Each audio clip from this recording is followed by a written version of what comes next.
Christine, how much does it hurt the WNBA when Caitlin Clark is out? It is devastating to the WNBA when Caitlin Clark is out. Now, I know a lot of us were expecting some sort of dip since Caitlin Clark has been out with injury, but I don't think all of us were expecting the entire viewership of the entire WNBA to be down. And this tweet from Christine Brennan really stuck out to me. She said, one player gets injured and more than half the TV audience for the entire league disappears. Has any other athlete ever had that kind of impact on a sport? Golf without Tiger definitely dropped precipitously on occasion. The WNBA is staring down a financial freefall, watching its fragile empire collapse the moment Caitlin Clark steps off the court. Once again, the league has proven it's learned nothing about protecting the one player who single-handedly dragged them out of obscurity and into the spotlight. This is the story of a league that keeps shooting itself in the foot while its golden goose sits injured on the sidelines, a stubborn refusal to face reality that's bleeding millions by the day. And the truth is the truth, and the data is there. And what we saw when Caitlin was out the last time, the 5 games that she missed earlier in the season, the WNBA's viewership dropped more than 50%. Not just the Fever, but the entire league. In today's era of manufactured drama and social media spin, hard facts are about as rare as a sold-out WNBA arena without Caitlin Clark. When Clark went down with a quad injury on May 24th, the league's uncomfortable truth was exposed for all to see. Its survival hinges on one player. Now, with her sidelined again, this time with a groin injury and no clear return date, we're watching the same collapse play out all over again. Quad injury jumped to her groin likely because of compensation. But the thing that you have to be careful of is if, say, you try to rush her back from this injury as well, then you're getting into this territory where a very serious injury can happen. That is what the Indiana Fever, that is what Caitlin need to avoid the best that they possibly can. So if it means that Caitlin is out for 3 weeks, if it means that she is out all the way through All-Star, then so be it. Nationally televised WNBA viewership has collapsed by a staggering 55%. Games featuring the Indiana Fever alone cratered by 53%, plunging from an average of 1.81 million viewers with Caitlin Clark on the court to just 847,000 without her. And here's where it goes from bad to absurd, because this isn't just a ratings hiccup. It's a predictably catastrophic outcome for a league that still refuses to learn from its own mistakes. Clark went down. The WNBA ratings have dropped over 55% across the board. Hey, guess what, guys? The league is Caitlin Clark. The league is Caitlin Clark. She is the WNBA, guys. Sidelined with a left quad strain May 24th, national TV viewership has plunged since then 55%. Before the injury, the Fever, her team, were averaging 1.81 million viewers, almost 2 million. Since her injury, fewer than 850,000. While Caitlin Clark was busy doing what she does best, packing arenas, smashing TV ratings, and generating revenue the league has never seen before, the WNBA was busy doing what it does best, absolutely nothing to protect its most valuable asset. Because apparently, when you've got a player single-handedly responsible for 26.5% of all league-wide economic activity, the logical response is to let opponents target her with impunity and then lecture everyone else about basketball plays.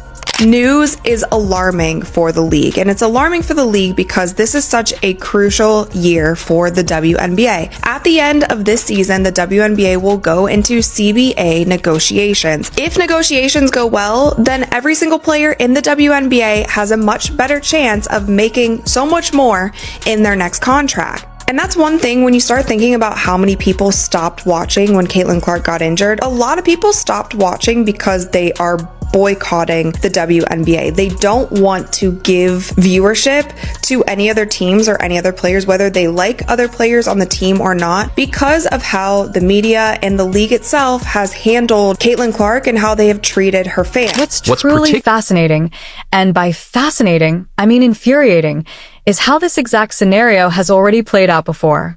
The WNBA has been here, seen this, and somehow learned nothing. It isn't the first time the league has watched ratings and revenue collapse the moment their biggest star goes down. It's like watching someone touch a hot stove, scream in pain, and then immediately reach for it again while insisting they had no idea what was coming. What's really concerning about this is the fact that we are only a month into the regular season, and Caitlin Clark has already been out with 2 injuries. With the first one being her having to miss some time with a left quad strain. Now, of course, this is concerning because if you're already on your second injury, you don't want to be that player that is always hurt. Cough, cough, Embiid, cough, cough, Anthony Davis. So I really do hope that the Fever really sits her out right now for a while, only because you don't want her to have more long-term injuries and be more prone. If you're enjoying this, make sure to subscribe because the financial collapse has been swift and brutal. Ticket prices for Fever games have plunged by 71%, with some seats dropping from $860 to just $250. The average ticket price across Clark's missed games nosedived from $1,370 to $80, a staggering decline that makes it painfully clear who actually drives interest in this league. Road games that were bumped into bigger arenas to meet the Clark-fueled demand are now struggling to fill seats that would have been sold out with her on the floor. Take the Chicago Sky vs. Fever rematch.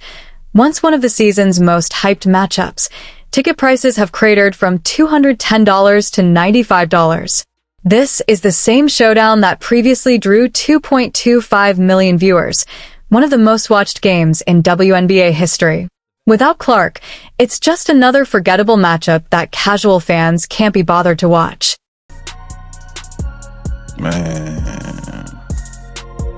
Man, bruh. Congratulations to the WNBA. Your ratings are going to drop by 55 to 60% once again. I believe the WNBA have successfully broken Caitlin Clark. Christine Brennan, veteran sports journalist and author of the upcoming On Her Game, Caitlin Clark and the revolution in women's sports has been one of the fiercest critics of the WNBA's handling of its star player. The WNBA continues to fail to meet the moment, Brennan wrote after yet another instance of Clark being targeted by opponents.